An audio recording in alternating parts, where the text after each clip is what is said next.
Seperti yang tadi saya sampaikan di awal, bahwa saya ingin adanya keadilan untuk saya, keadilan hukum, karena saya merasa dizolimi sebagai pekerja saat itu di pesantren yang pernah juga dilakukan oleh pimpinannya sendiri, yang saya sendiri sekarang merasa trauma karena saya semenjak tinggal di sana bukannya tambah bagus, tambah baik, tapi saya benar-benar tambah rusak.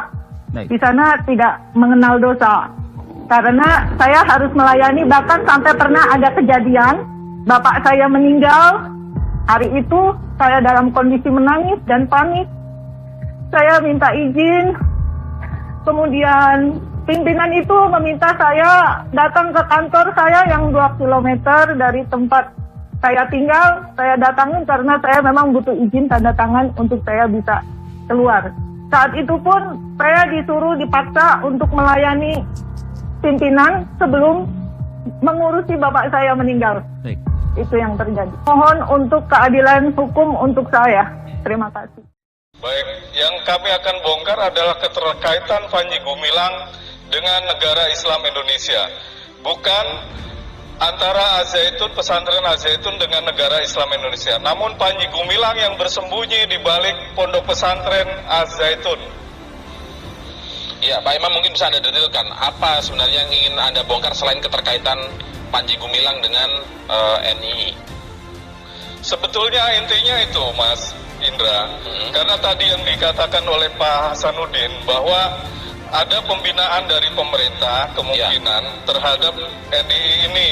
Namun Panji Gumilang ini tidak terus terang kepada kami, sehingga kalau kami terus terang, kami bisa berkarya di permukaan, berbuat sesuatu untuk bangsa dan negara ini. Buktinya hasilnya adalah pesantren Al-Zaitun. Kalau dia bermain mata sendiri, berarti dia menipu kami selama ini. Maksudnya tidak memberitahu Anda itu memberitahu tentang apa? Pembinaan pemerintah begitu? Betul, binaan pemerintah. Selama ini kami memandang Panji Gumilang itu bukan sosok Panji Gumilangnya, namun negara Islam Indonesianya. Kalau Panji Gumilangnya, kami tidak nilai apa-apa dirinya itu.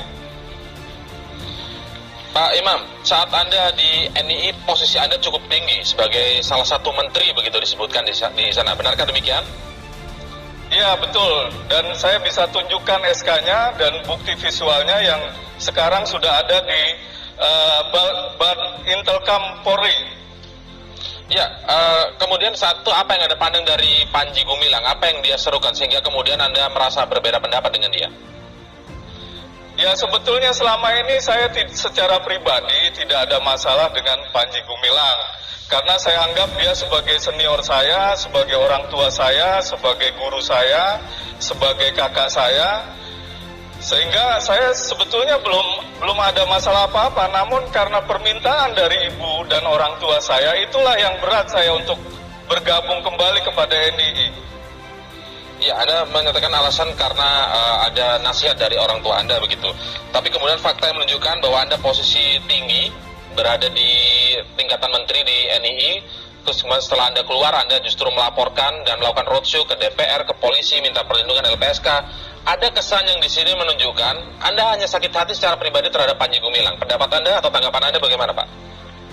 Tidak betul, tidak betul. Itu alasan karena orang tua itu tulus. Siapa yang bisa mengelak atau tidak taat kepada orang tua? Kalaupun saya menteri presiden pun kalau sudah dihadapkan dengan ibunya pasti dia luluh.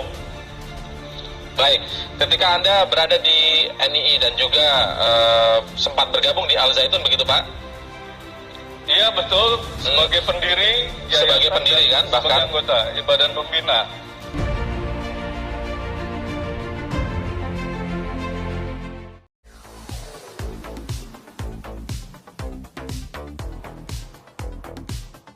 Sebentar lagi khotib Jumat pelajar putri.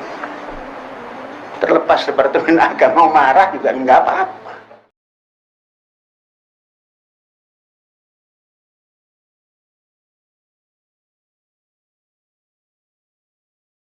Allah.